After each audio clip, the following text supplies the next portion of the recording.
पिछले अंक में मैंने कहा था कि किस प्रकार से मेरे दफ्तर के ऑफिसर ने मुझे समझाया था और मैंने अपने कर्तव्यों का निर्वाह किया था। अब मुझे कुछ कुछ समझ आने लगा था कि मुझे अपने लिए कैसा लड़का चाहिए था, क्योंकि माता पिता की हालात को देखते हुए मुझे एक साधारण लड़का खोजना था, जो कि मेरे माता पिता को ताने आदि ना दे और ना ही दहेज आदि की मांग करे।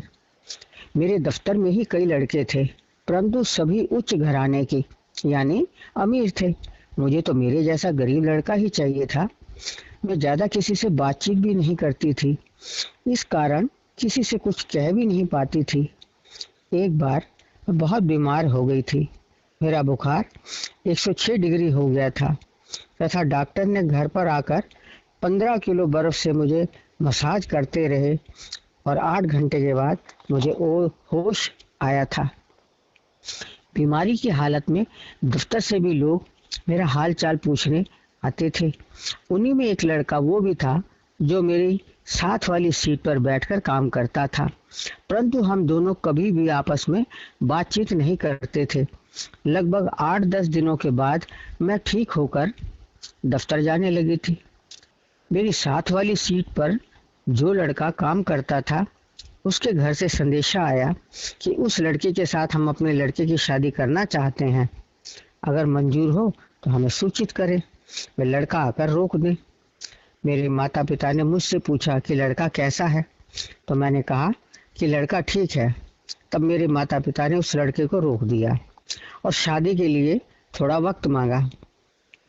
माँ ने उसी जोशी लड़के को फिर बुलाया और पूछा कि यह लड़का कैसा रहेगा। तो उस जोशी ने कहा कि आंटी जी, यह राम सीता की जोड़ी है, जिसे कोई रोक नहीं सकता। अब एक ही दफ्तर में होने के कारण हम दोनों एक दूसरे से बातचीत बिल्कुल भी नहीं करते थे, परंतु कभी कभी शाम को घूमने जरूर चले जाते थे ताकि हम एक दूसरे को अच्छी तरह समझ सके। मेरी सगाई टूटने की सारी खबर इस लड़के को पता थी, इसलिए मैंने पहले ही कह दिया कि मुझे कभी इस बारे में ताने ना मारे। धीरे धीरे शादी का वक्त करीब आ गया था। उधर ससुराल वाले कहने लगे कि गरीबी हालत में शादी मंदिर में कर देते हैं, तो मैंने कहा कि नहीं, शादी टेंट लगाकर ही होगी और लड़का घोड़ी पर बैठकर ही ब्याह करने आएगा। बाराती 25-30 से ज्यादा नहीं होने चाहिए। मेरी ससुराल वालों ने यह बात मानी और 12 अप्रैल 1977 को मेरी शादी हो गई।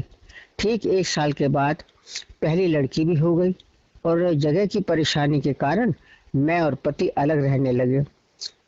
धीरे धीरे वक्त बीता और मेरी मुलाकात संतोषी माता मंदिर की सेविका से हुई, जो कि उस समय वह केवल 9-10 साल की थी और ब्रह्मचारिणी थी।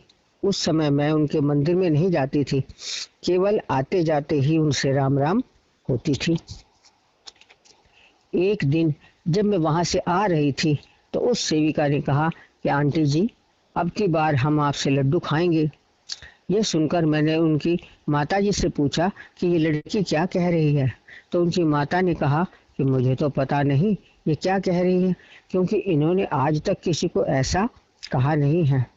मैंने भी ज्यादा ध्यान नहीं दिया था कि इस बात का क्या मतलब हो सकता है। मैंने उस समय सोचा था कि हो सकता है मेरी नौकरी में पदोन्नति हो, अर्थात प्रमोशन हो, या फिर कोई और कारण होगा। यह सोचकर मैं ज्यादा चिंतित नहीं हुई और फिर भूल सी गई थी इस बात को। लगभग 7 माह के बाद मेरा बेटा पैदा हुआ और घर में बहुत खुशियां मनाई गई। माता ने मुझ पर कैसे कैसे उपकार किए हैं, ये मैं अगले अंक में बताऊंगी। आप सभी लोग माँ दुर्गा की स्तुति करें और कोरोना तथा अन्य बीमारियों जैसे ब्लैक फंगस आदि को दूर करने के लिए माता रानी से प्रार्थना करें। शेष अगले अंक में। धन्यवाद।